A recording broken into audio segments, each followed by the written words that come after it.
Hey everybody, it is Katie Martin with Smith County 4-H coming to you from our horse barn today. As many of you guys know, 4-H has over 26 different project areas that you as a 4-H'er can be involved in. Everything from nutrition, health, and fitness to line and design, or projects like goat or beef. But if you know me well, you will know that my favorite project we offer is the horse project. Many of my 4-H'ers heard me tell the story before of how I got involved with 4-H. As a fourth grader, I signed up for horse judging, and from there, the rest is history. I always encourage my 4-H'ers to go after what they are passionate about, because like with me, I joined 4-H horse judging looking for an opportunity to participate and get to learn a little bit more about horses. But what I gained from it was my first plane ride, visiting 5 or 6 states for a competition, meeting my best friend who I still talk to today, and even getting some money for college scholarships. So whether your passion is horses or beef or health and fitness, 4-H has something for you. It's up to you to take care of the opportunities. Now, we're not just gonna be talking about horses today. We're actually gonna add in one more project area, and that's the area of veterinary science. Many of our 4-H'ers are interested in one day growing up to be a vet or just want to learn some basic animal care.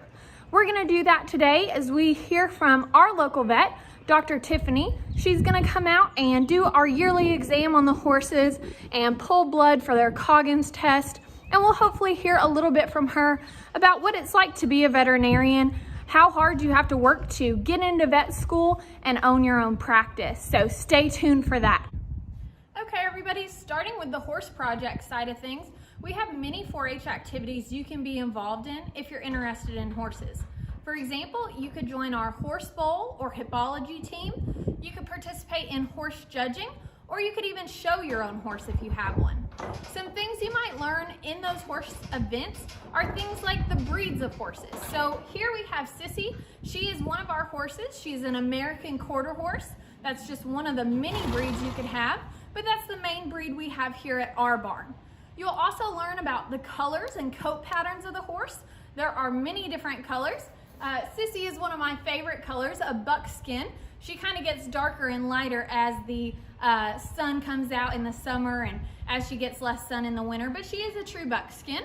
You might also learn about the different parts of the horse. So for example, we learn about the different skeletal structure, the muscular structure of the horse, and those are questions in horse bowl and hippology. But that knowledge all builds upon itself because when you're in horse judging, you need to know the parts of the horse so you can evaluate their conformation. So in horse judging, we look for things like balance, muscling, structural correctness, and overall quality of the animal. So you'll be able to train your eye to pick out the best horses conformationally, and you'll learn about the different classes that horses can participate in, like Western pleasure, hunter under saddle, reining, and many others. You'll be able to judge those horses and their riders based on the quality of movement, their way of going, their consistency, and how they respond to their riders' aids and cues. You can also show your horse if you have one. There are many different opportunities in 4-H at a regional, state, and even larger level to show if you are interested in that. Now, just some basic horse care that we do a lot of here at our barn is just, of course, like any livestock animal, making sure they have proper food, water, and shelter. We also take special care of our horses' feet and legs, as we feel that is important to keep them healthy. So we pick their feet on a daily basis, and then we also work with our farrier, which is simply somebody who is specialized in taking care of horses' feet or putting shoes on. We work with him. He comes every 6 to 8 weeks or so and trims or puts shoes on our horses to keep them sound and healthy.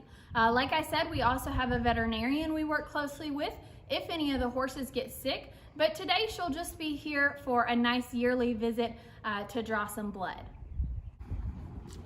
What exactly is the Coggins test? Does every horse have to have it? Every horse has to have Coggins if they're going to leave your place. If they don't leave your place, they do not have to have a Coggins test. But if they leave your place, technically they should have a Coggins test.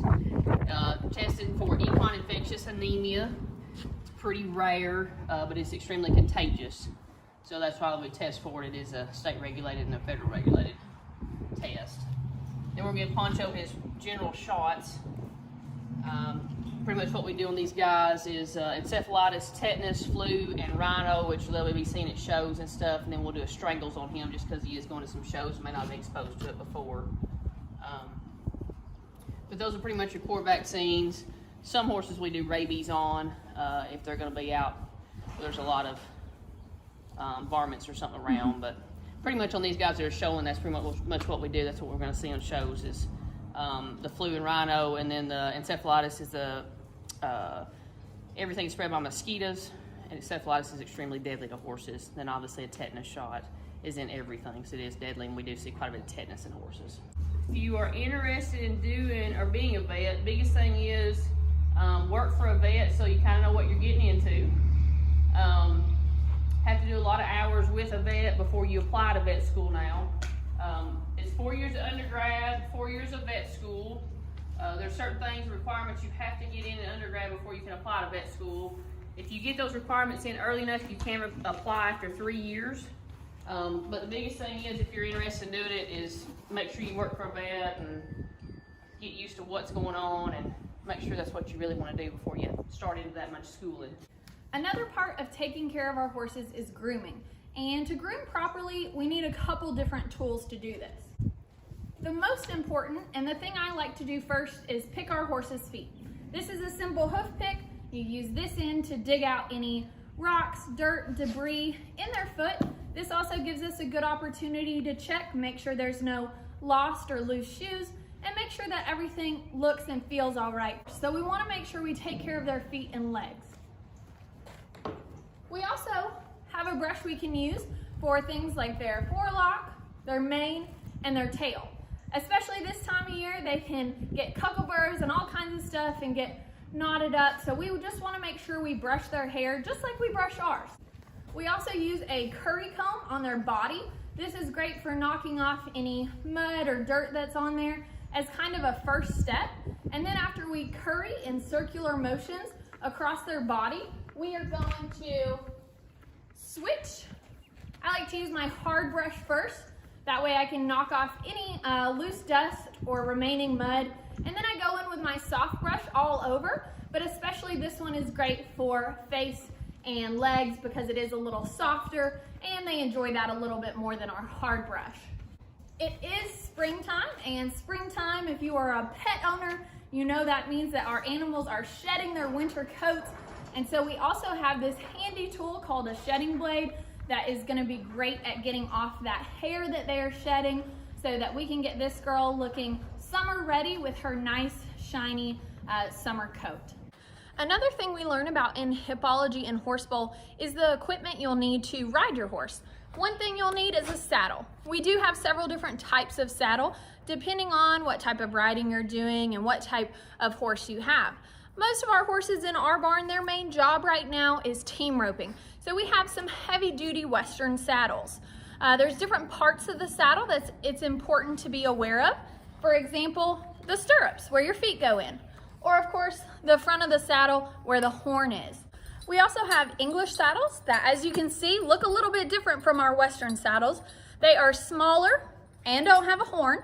And these would usually be used for things like jumping or maybe dressage or cross-country eventing, but our English saddles definitely have a different purpose and offer a closer contact, closer feel to your horse. So just depending on what event you're planning to ride in, you might need different tack and equipment, whether that's different girths, different saddles, or different bridles.